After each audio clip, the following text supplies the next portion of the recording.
Welcome back to Let Me Tell You Something with Deldrin Autry. This is part two of Ignorance is Bliss, Knowledge is a Burden with Dr. Smith. If you caught part one, you know the conversation got deep. So let's pick back up right where we left off. Enjoy. But it's not the end of the world. And you'll get over it. I mean, if that really is somebody's biggest problem, they're fine.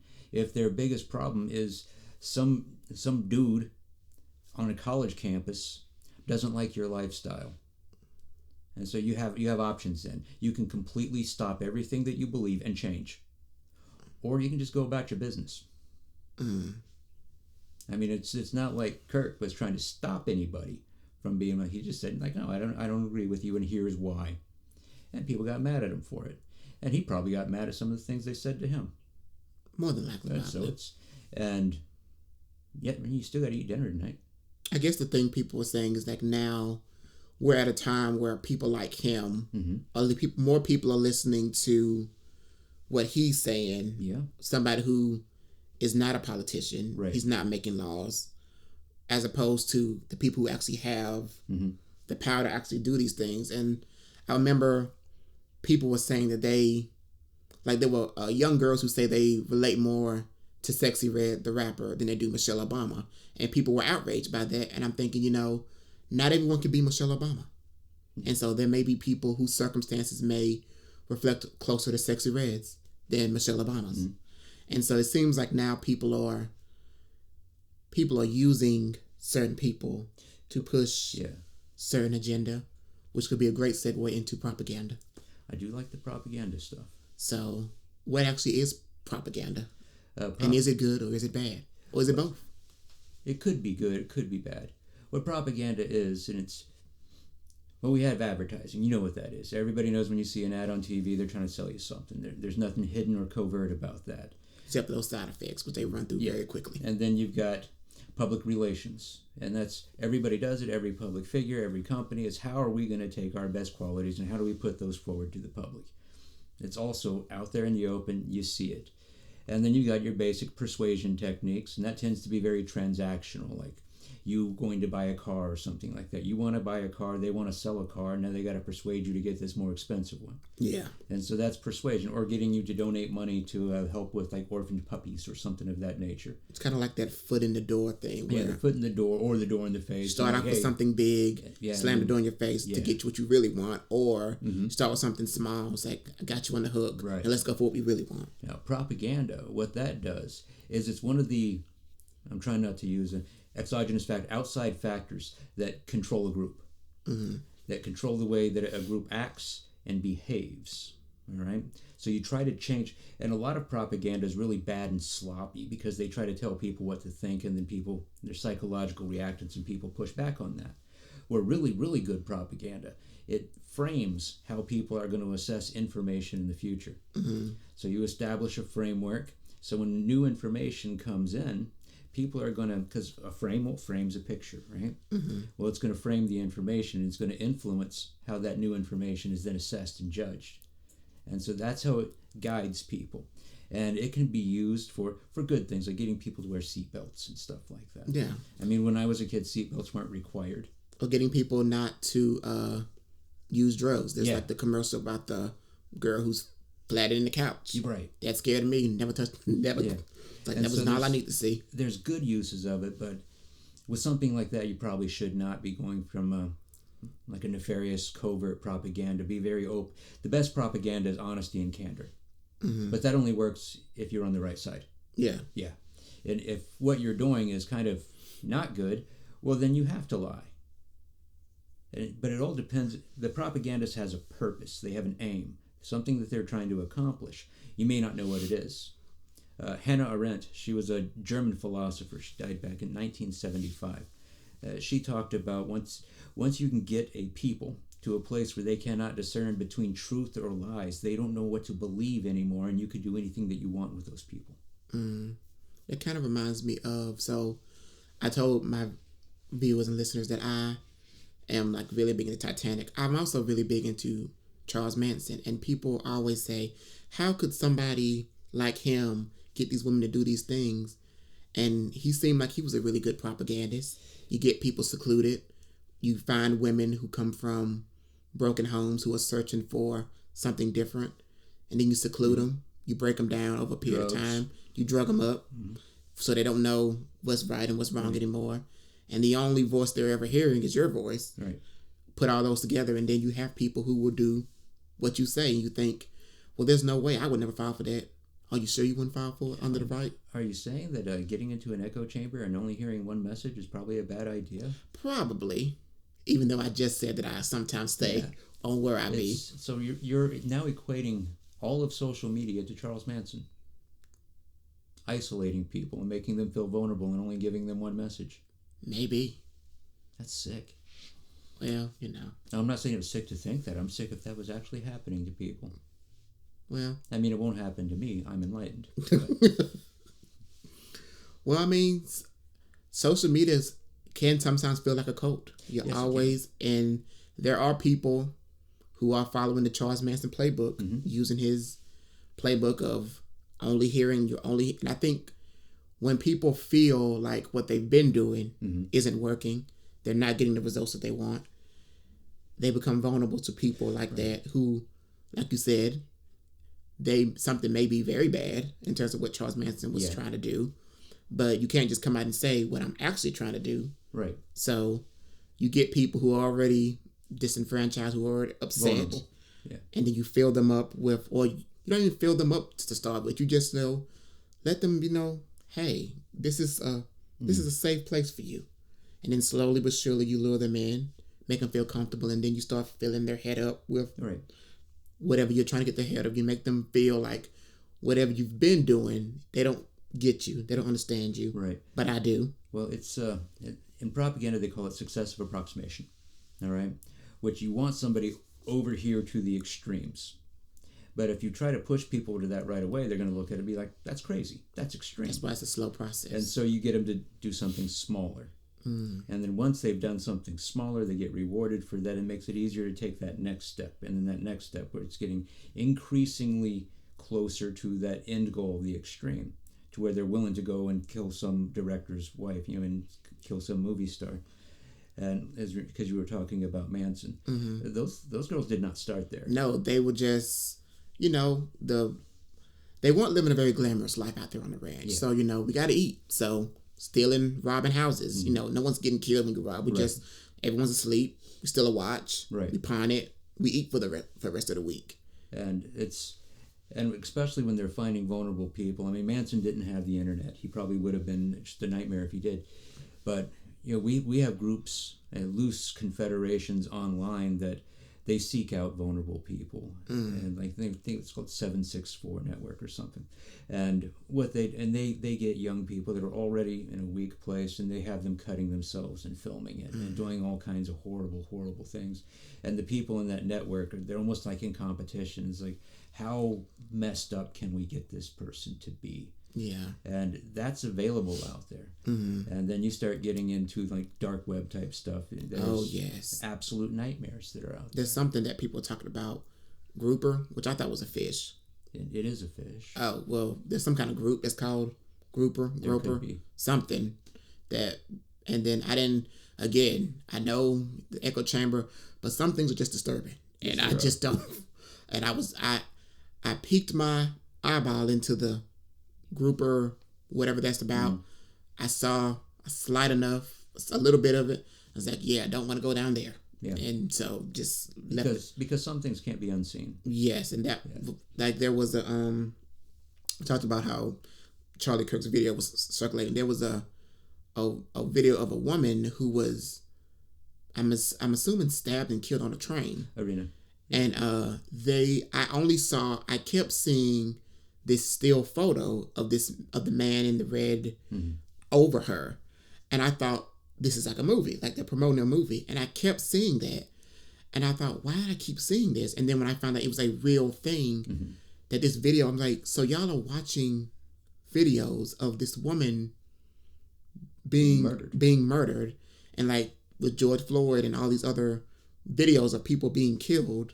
And these are videos that are circulating around. And the more, I feel like, if I'm remembering correctly, it's like mirror exposure effect. Yeah. Like the more you see something, the more you gain like a familiarity to it. Like we're becoming very desensitized to seeing people be harmed. What I'm finding disturbing about it is like we watched George Floyd die, and we watched this beautiful young lady, Irina, you killed on that train, and then we get to watch the assassination of Charlie Kirk. We're being exposed 24/7 to snuff films. And you would think that people, if you show people this or you tell people about that, they're like, no, I don't want to watch that, but you do. Yeah, you're watching it right now, and so people watch it and we see it, and it makes the next one less impactful. And it's like we've seen this before. Yeah, we get a little bit more numb to it, and so the people that enjoy those kind of things, the next one has to be even more extreme. It's like drugs. The first time somebody, you're always chasing that high. Yeah, they're always chasing that high, but you build up a tolerance to it. So you need a little bit more next time to get that same high. So these people that are addicted to rage, they're addicted to watching these horrible things. The next one has to be more extreme, or they're just not going to have the same impact for it. I think that's why so many rich and powerful people get into very, very strange and twisted sex things, because they're rich, they're powerful. It's really easy for them to get laid, so it gets boring. Yeah, and so they got to kind of spice it up a little bit. So they have to get more and more twisted until they reach a pathological stage. But making everybody watch these snuff films, some people watched them over and over again, and like it was brutal, it was terrible. And yeah, I did see it. This pretty young lady, 20-something years old, just minding her own business. And now when I kept seeing the still graph, I was like, so, like she's just sitting on the train on her phone. Yeah. And how many times do you get on a train or a bus or something and there's somebody behind you? You're not paying attention to what they're doing. You should be. Yes, you should be, actually. And I think I talked about that before in another episode. I talked about my love of true crime.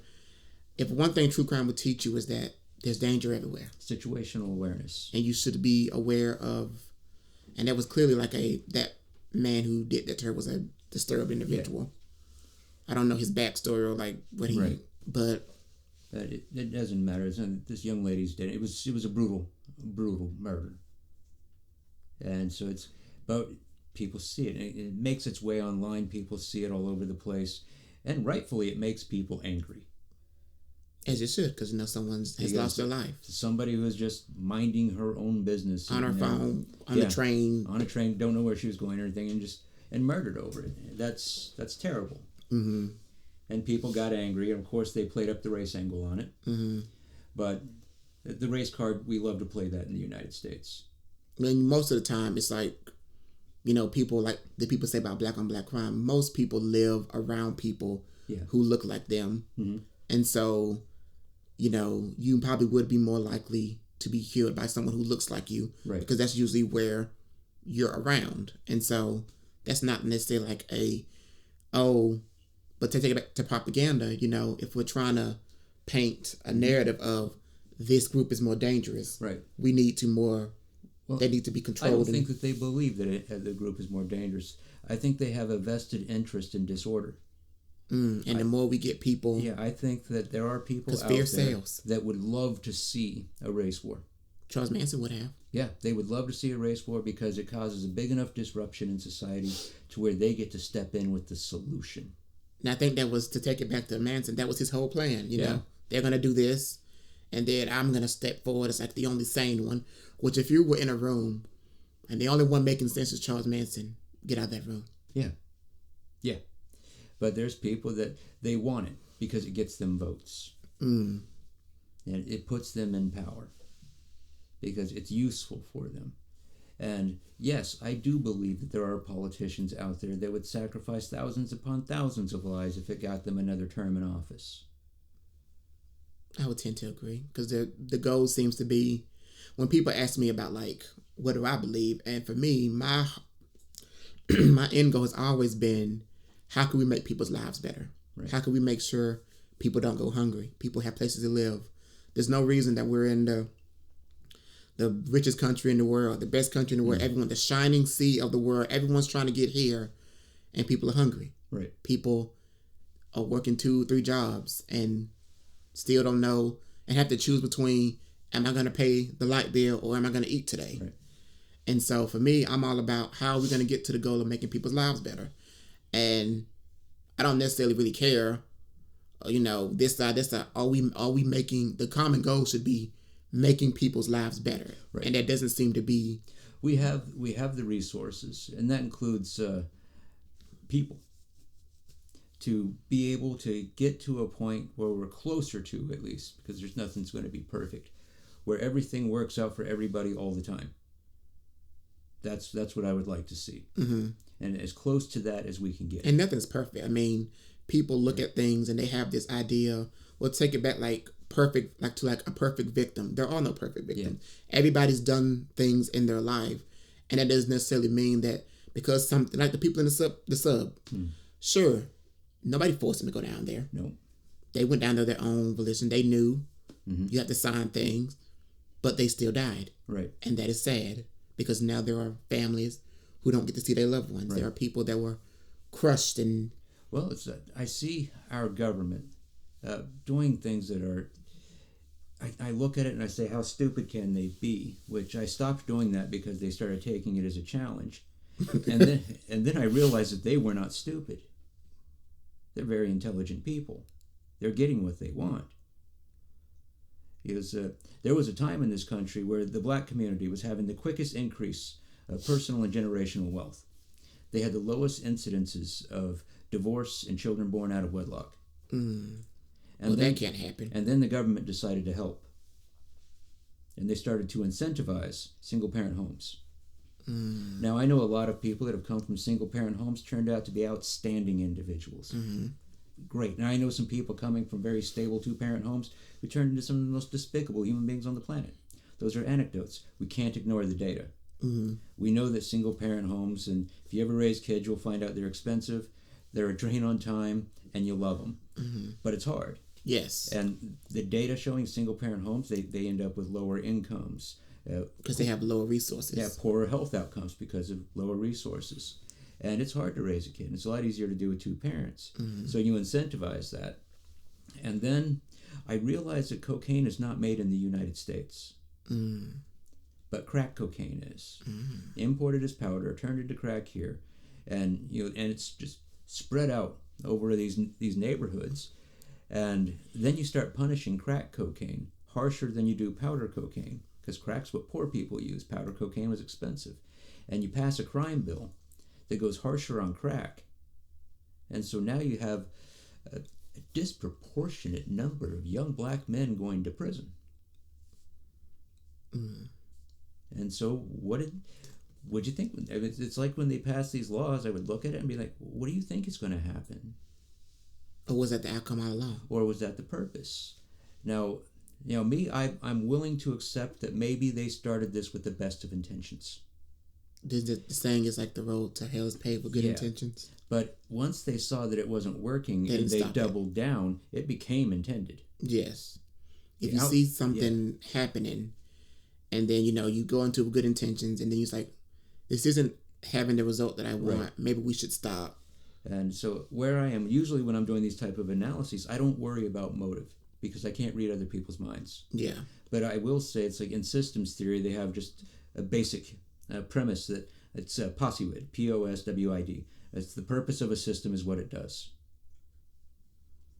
What's the outcome? And if it's not fixed, well, that's what was intended then. It's kind of like that, people say, well, that wasn't my intention. But it really doesn't matter what your intention is because this was the outcome. Yeah. If I hit you with my car and I didn't mean to hit you. Yeah, you still got to make me whole. That's not going to make, your bone's not going to hurt any less because I didn't mean to hit you. Yeah. You better have good insurance because now it's time for you to make me whole, right? It was my intention, so I should just get off scot-free. And but if you were doing something in your job and it was incorrect and you were messing people up and it was brought to your attention and you didn't fix it. In the beginning, it might have been a mistake. But now it's intentional. Now it's intentional.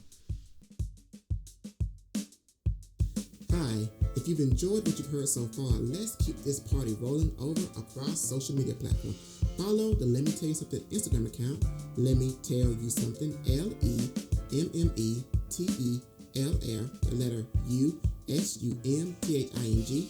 Follow me over on TikTok at Deldrin Autry, DeldrianAutry, or on X at Latristan1, Latristan, the number 1. Now let's get back to more of Let Me Tell You Something.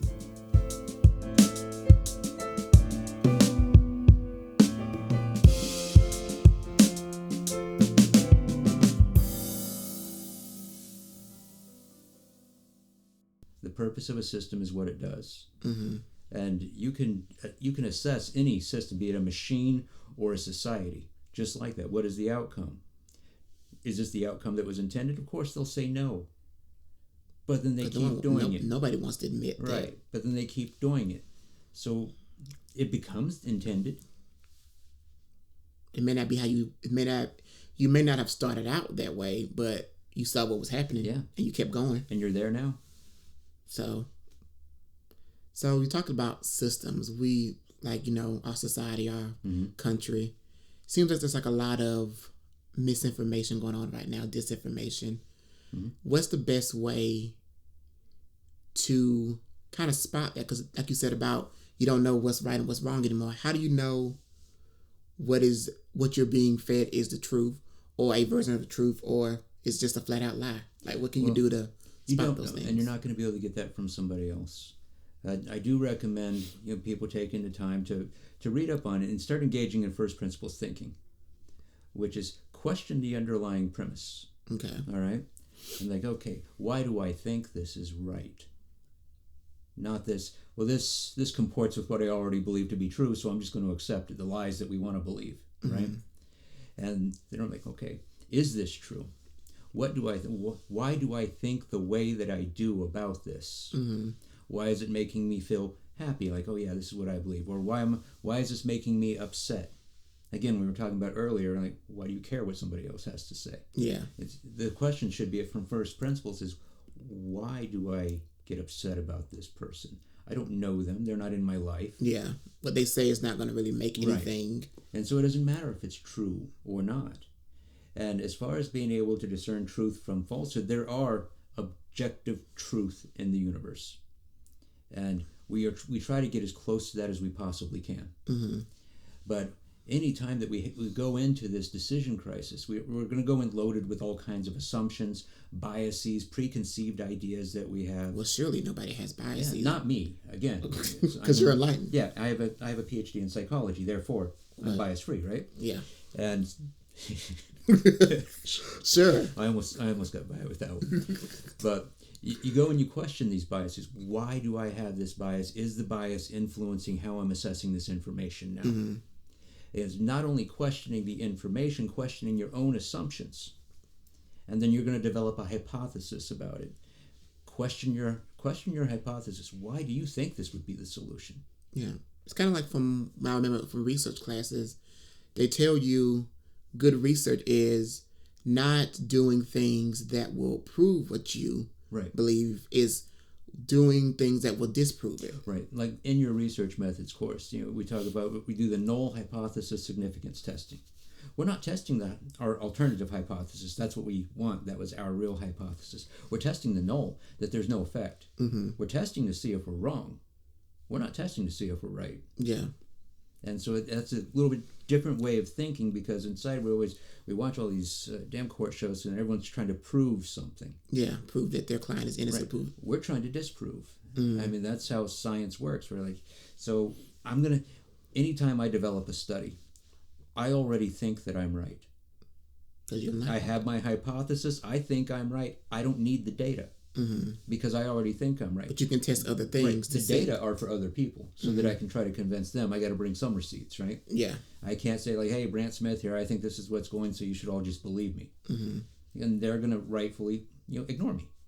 And so I bring the receipts, I bring the data. But what the data is doing, it's actually testing to see whether or not, it's testing to see if we're wrong. That null, that is the almost where we start, that there's no effect, and we test on that.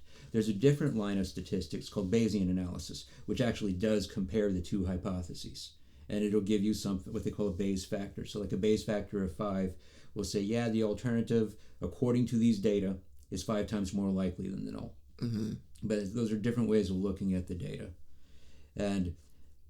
But we also, we deify science and we deify expertise. And as an expert, I'm going to tell you, don't trust the experts at all. When experts are wrong, people die. High stakes. Yeah.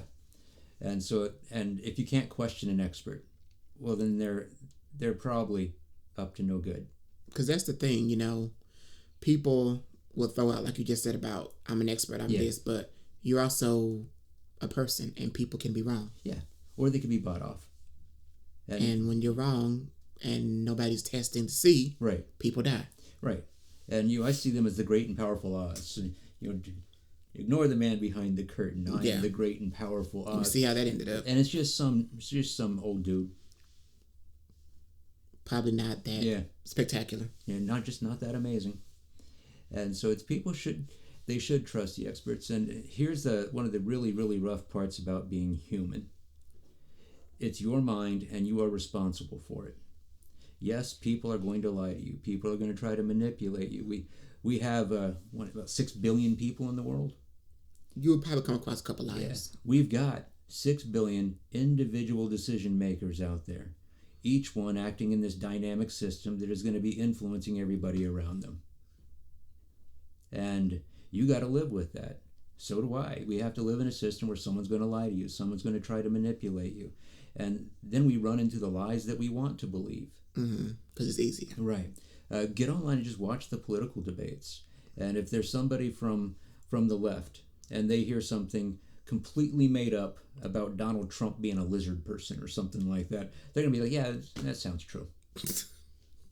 All right. But but that same lie told about a candidate that they would like, then they would be looking for nuance. Yeah. And I see that a lot in the political debate. There's nuance for me, but not for thee. Yeah. Yeah. It kind of just seems like from whatever side you're on, they like to say, well, that side's worse, this side's worse. Right. But you're both doing a version of the same thing. Right. And that's the lies that we want to believe. We will believe them. Like, these people on this side are evil. Yeah. And these people are good. But, I mean, everyone's working an angle. Right. Everybody is.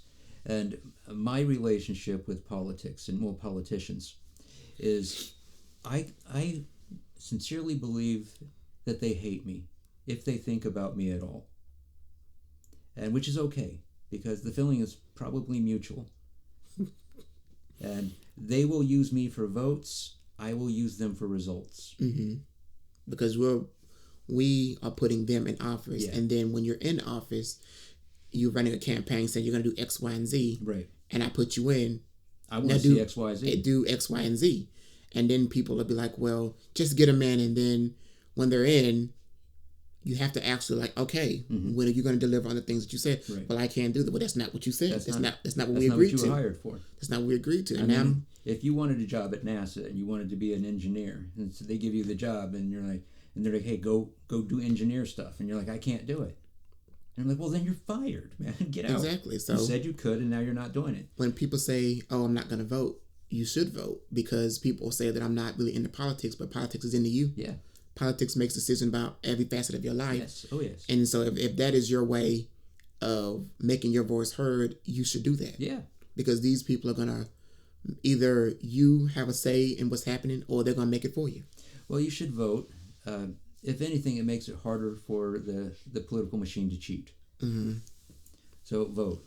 And everybody should vote up until the time that they make it illegal. Mm-hmm. Which... yeah. Who knows when that's coming? Who knows? I don't know what's going to happen next week. And so people should be involved in there, and they should be involved not just in the big federal elections that are sexy. Your and local all the elections, attention. Your mayor elections. You should worry about your city council, school board. You should worry about those things. And you should make them earn your vote. I guarantee you that who your sheriff is going to have a more immediate impact on your life than who the president of the United States is. Yeah, and I think this past time of where I live, I went to a candidates meeting, and a lot of times people, they'll say, oh, I know everyone in this room, and then you go, I've never seen you anywhere. I don't know you. Yeah. I've never seen you. And so if you truly are immersed in your community, people would see you. Yeah. And people will be able to know that guy or that woman is saying, oh, I'm so immersed in the community, but You're not at the school. You're not knowing. I remember there was a candidate saying something about we need to have this at the school, and there's already this at the school. Yeah. So how involved in the school are you if you're saying we need this? You didn't know it was already and there. It was already there. So and it's easier to get a meeting with the mayor than it is the president of the United States. But people think because that's the one that it feels like the more eyes that are on something, the more important people think that it is. And remember, local elections, sometimes there's only a few thousand voters. In a town the size of like Columbus or something like that, I see the vote returns coming back for city council, and I'm like, wow, there was only like 8,000 people that voted. And that could be for people not thinking that it's important. Yeah. You could have moved that election just by motivating 80 people. So what do you say for people who are feeling fatigued, who feel that they are voting, they are involved, and they're still not getting the results that they would want? Work to fire those politicians. And then get out there in the community, start talking to people, and building those ties. And engage, not just with the politicians, but with everybody else. And why don't you run for office? I've thought about it, but then seriously. But then I also thought that, although you did say that the best propaganda is truth and candor, and I feel like the campaign that I would like to run would be one that's rooted in both those things. Yeah. I'm not trying to tell you why. I'm not trying to just tell you why you should vote for me. I'm going to show you why you should vote for me. I mean, it's really easy for us to bag on politicians. So now I'm going to go ahead and defend them for a little bit. They're the ones that had they're the ones that had the nutsack to get up and go do the job. Yes. When everyone else wants to sit home. Yes. And now when things aren't going right, they want to be a backseat driver. Get up and go do it yourself then. Get involved with the community. Yeah. If you don't like how the politicians are doing it, you go be the politician. If you don't like, people say about I know where I live, people are talking about things that available at the school. Well, go to the meetings. Yeah. Let your voice be heard. Let them know. People can't know that a problem exists if you're not letting them know it exists in the first place. And if they're not doing what you want, then you try to become... Yeah. Go make some noise. Bring it to their attention. Yeah, be reasonable. Be decent about it. You don't got to call them outside of their name. And if they don't do anything about it, well, vote them out. Take their job. And then put somebody in place. Yeah. Who would. And that could be you. Yeah, and it could be you. Or if it's not going to be you, you know somebody that would be perfect for that role. Yeah. And then you get behind them, and you boost them, and you put them in that role. Because the people are supposed to be the ones in charge. Yeah. You put people in, you can take people out. Right. So. Yeah, that's the disgusting thing about our system of government. We're a republic, which means that the mechanism of government is owned by the people. That means we're responsible for it. And they're like, oh, well, they keep us out. And I'm like, yeah, who let that happen? The people. Because politics is boring. So we tuned out. Yeah. It's like we watch for who's going to be in there, and then we see it, we know who won. Now it's like we're tuned out. Right. We treat politics as a spectator sport instead of a direct responsibility. If you want to live in a monarchy, I guess that's fine. But we're a republic. You see how that ended up. Yeah, but we are a republic. We own the mechanism of government, so we're responsible for it. I own my car. I'm responsible for it. Well, I have a stake in the ownership of the republic, and so it's my responsibility. The monsters that are in there, it's because we let them. Yeah. And then people sit and they look and they think, how did this happen? Well. Yeah. And what did you do? And then people are like, thinking, well, why didn't we stop this? Well, some people saw it from a mile away. Yeah. They made noise about it. People turned away or thought it's not going to be as bad. Well, those people are crazy. We don't want to get involved with that. I was like, and then now things are happening that aren't very pleasing. Right. And now everyone's kind of like suffering and scratching their head. And it's like, well, maybe this could have been, the takeaway should be, let's not let this happen again. But the echo chambers make it more likely that it's going to happen again. Because unfortunately, people do not learn from history. Yeah, because left or right, the other side is not going to talk to the other. I mean, there may be very well things that somebody, let's say arbitrarily somebody who's on the political left, there are things on the political right that if they heard about, they'd be like, yeah, that is kind of a good idea. Mm-hmm. And maybe we should do that. I mean, as far as like the clean air, clean water and everything, right? Some of the biggest proponents of that were hunters and fishermen that tend to be kind of right-wing because of all the guns and stuff like that, right? Yeah. And so they became some of the biggest supporters and everything of the clean water and clean air laws that we had. And so they look very strongly on that. And everybody wants clean air and clean water. You would think. Except for maybe a couple of like oil companies or something like that. But so we're all interested in that. And I do find it interesting about which party is anti-war when.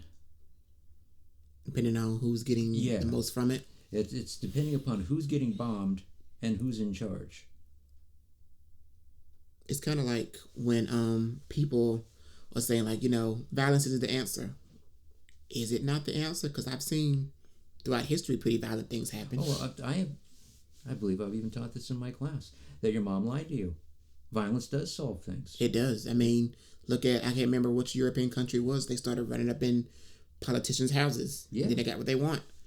And then people say they're so savage, but Robert Heinlein spelled it out in one of his books when he was talking about Carthage, the old city-state in North Africa. Carthage and Rome had an issue going on for a long time, lots of drama between them. And so one day Rome says, you know what, I'm done with them. And they went, destroyed the city, tore it down to the last brick, and they salted the earth so nothing would grow there. Violence settled it. Sometimes, you're getting bullied in school, and then one day you get tired of getting your lunch money stolen. You fight back. You got to do something about it. But I would prefer options to where we didn't have to, resort to violence. Yeah. But again, if it gets to a point like that, it was a failure of diplomacy. It was a failure of people to be involved when they should have been. Because it really seems like, we're not very a preventative nation. We always work a problem that potentially could have been solved, and then it wasn't for whatever reason. Something atrocious happens, and everyone's like, how did we not see this? How could we have prevented it? And then the answer was... We do it all the time. It's like when I didn't have any money, I had just a bunch of old janky cars, and the check engine light comes on, you just kind of act like you don't see it. And then the car breaks down. Or the engine's making a weird noise, so you turn the stereo up because you just don't have the time or money to fix it right now. Yeah. Yeah. And so we try to tune it out, and then instead of a $200 repair, now I got a $1,200 repair. Yeah. So yeah, people, when issues are happening, pay attention. We're busy and we're lazy. That's why when COVID, people had to be at home. They hadn't have anything to do but pay attention. Yeah. And then once, things start opening back up, people had the things that they usually do to ignore what's going on around them. I'm a little concerned about what's going to happen over the next few years right now. With our society being as polarized as it is, but pissed off as it is. Not just at each other, but just in general. Mm-hmm. I mean, people are to the point now where it's like, no, I'm not going to listen to your protest. I'm going to break your jaw. We got people who are like, you know what, I'm just done dealing with you. Mm-hmm. As the chance of there actually being like real general violence is it's climbed quite a bit. Mm-hmm. And of course, there are people that would love to take advantage of it, so they're going to encourage it. We have society with this much tension in it. All it takes is a spark right now. Mm-hmm. So what can people do, like right now, to as you put it, to strengthen their brain, bunker their brains, really get themselves in the right mindset to be the change that they want to see? Well, the first thing I'd do would take care of oneself, all right? I'd always say it's like always have some non-perishable food stocked up and a way to purify water just in case things go really strange. Learn how to fight. I mean, seriously, you might have to throw hands. Okay. And learn how to fight and be able to do it well. And learn how to think again.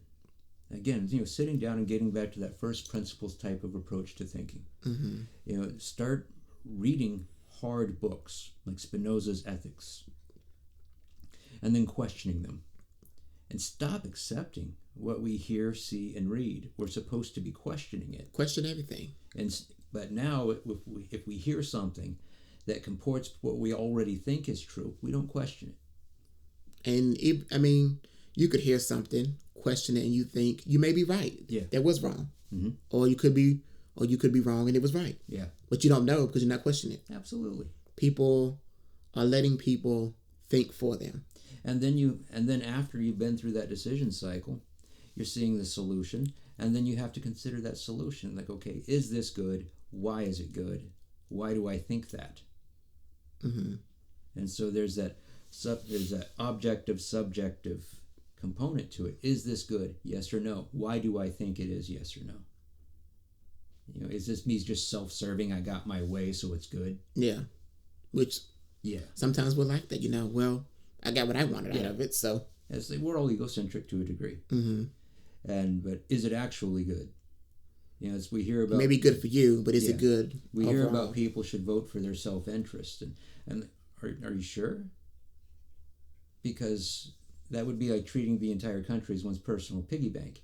Should we not be voting for what is best for that republic? At least what we think is best for the republic. Yeah. What is the best outcome? Because we tend to be in this country definitely more individualistic as opposed to other countries that are more community based. And I've talked about on here about how important community is. Reach out to people, find people, build community, worry about people outside of just yourself, because those people matter too. And the individualism still matters, mm-hmm. but so does community, and to a degree so does hierarchy, mm-hmm. because organized groups do better than disorganized groups, mm-hmm. and it's okay for somebody everyone to can't be in charge. LeBron on the team, and nobody wants to be LeBron. Okay, well, I'm not a sports person, so I don't know. Let's be honest. LeBron James is never going to be Jordan. Oh well, it's never going to happen. Sorry, LeBron. Sorry to that man. All right, and everybody jot that down. It will be on the exam. So, but it is important, and we used to do it in old tribal days that the elders in the community, they were in charge because they knew more. They'd been around longer. They'd seen more winters. They've experienced more problems and managed to live through them. So we were smart, and we listened to the old people. Mm-hmm. Now we warehouse them. Mm-hmm. Come on, Nan. It's time to go to the home. Yeah. Now we warehouse them and get rid of them because they're inconvenient. Yeah. And when you should, and also I think elders should also list the things change. They do. Everything's not the same. So sometimes, the younger generation doesn't want to listen to the older because they think, oh, you're old, you don't know what you're talking about. And then vice versa, they may think, well, you're young, you don't know anything. When really, you may both know something.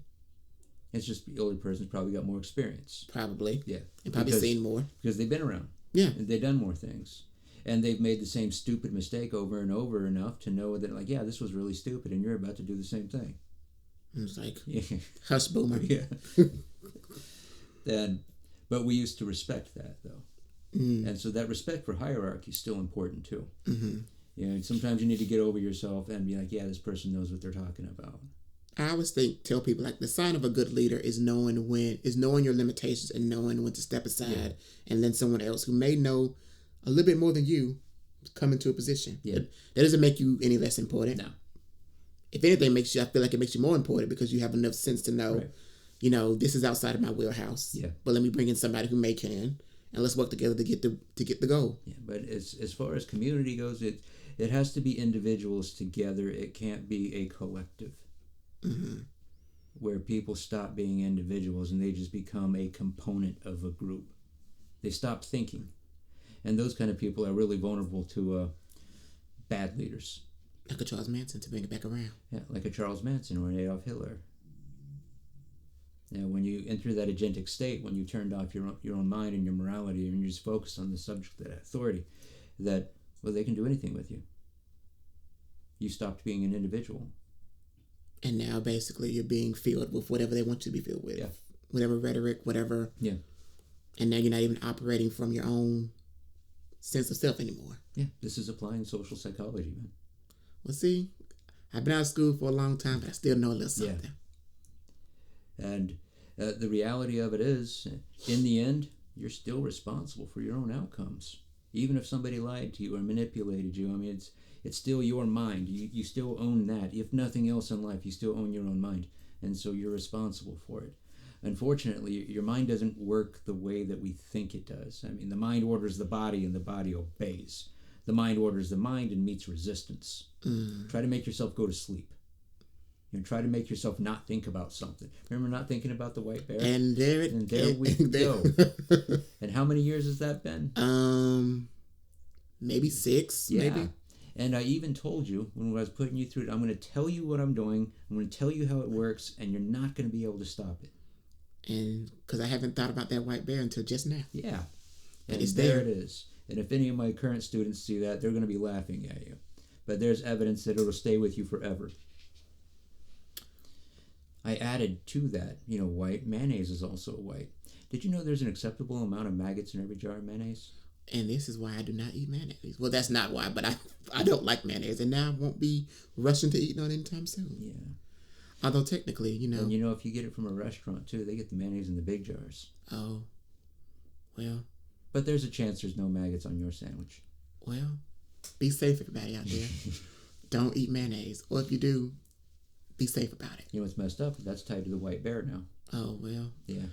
2 things that I'm going to be listening. We'll be thinking about mayonnaise, and I'm going to leave you with that.